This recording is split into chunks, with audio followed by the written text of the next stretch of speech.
because of issue of that to you. Question one. So one of the callers. No, I got all the questions. Yeah. Let me quickly answer them so that because there's a little limited time and I want us to really dig deep. There's so many issues that are outstanding. The monorail issue. Allwell was asking the question about monorail, and you know he said something which was quite interesting. He said, "I'm too close to government. I should be more closer to the masses," suggesting that the government is not close to the masses, and he may be right because you see. There are a lot of things that the government is doing that I think are not masses oriented. Now I'll give you a typical example. The monorail project is not, people don't like it. Generally, if you go around the place, people don't like it. But we see when we criticize, we've got to be very careful about how we criticize. And the reason I say that is because one of the problems we have in this country is that somebody starts one project, another person comes, stops the project. So you have series of unfinished projects. And what people have to do now is ask yourself, when you're faced with a situation, how do you get out of it? You know, Amechi had to ask himself that question because he thought he was dealing with a PPP project. So he had committed and he was trusting. This is why I said there were teething problems with the monorail.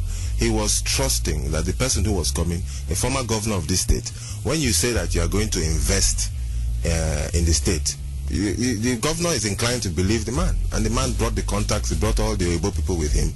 And so the governor believed. So the governor said, okay, if you are going to put X, I will put Y. And he committed it, and they set up structures and equipment and stuff was ordered.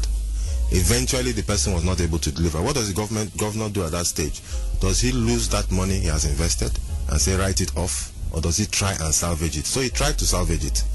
Now, were there issues with it? Yes. You should have invested. The person should have, that is bringing the money, should have brought the money first before you commit. Because that is happening now. But then it wasn't. Now I need to answer these questions because unfortunately we don't get to the answer these questions. Let me answer this question. So monorail as a project started with problems and the governor is trying to recover from those problems. Now let us give him to the end of his administration. By the end of his administration, we make a judgment call on him. But Prince Tony, as a member of the Economic Advisory Council, were you consulted over these projects and others? Of course. So which means you were part of those who approved of it? Of course. But let me tell you something, and this is one thing you must understand. The governor has the final decision. The governor has the final decision. If you ask me what my opinion is... No, I'm talking about your committee. No, the committee had opinions on it. The committee had opinions. And what was that? The committee's opinions, at this early stage of it, the committee's opinions were go ahead. But they started to exhibit their concerns when the government had done their bit and the private sector has not. But there are examples of the private sector doing their bit and the government not. So when I say that the problem comes from both sides, the answer is yes. So which means your committee actually had was not too pleasant towards the monorail project? No, it was not. Okay, but how much of your views have you given to this governor has been accepted or denied or rejected? No, constantly. I mean, you're asking me percentages. I can't tell you, but constantly, I am one person. The governor. No, I'm talking about your committee, not you. The committee does it all the time. The advisory committee does it all the time. They give advice on the best information they have, and the governor then has the discretion whether to accept it or not. So, would you say, if we are looking at faults, your committee will be absolved of some of these faults? Of course. The responsibility is not just the governors, it's many other people. People associated with him as well are responsible. But you see, if you start going down the road of blame, the question is, what are you correcting?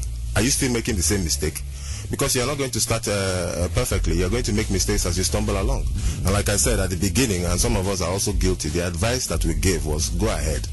But looking back at it, there's some things that should have been done differently. Once it was realized, there was changes made. But if you ask me about monorail, I'll say I'm not comfortable with monorail. I believe that the government is still, the jury is out, but you must let us give the governor, he has his tenure. By the time he finishes it, we'll make a judgment call. The lady said monorail failed because it was not, it was profit focused. Not true. You see, there are examples of, it's supposed to make money.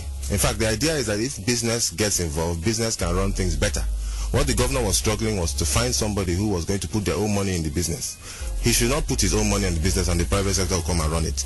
He should put his money, they should put their money, and then everybody will be happy. So I think that when it came to monorail or any of these other PPP projects, they needed to be profit related. There was no problem with that. The last caller, we didn't take his name, was asking a very important question. He said, why did I leave ACAN? At the time it was AC.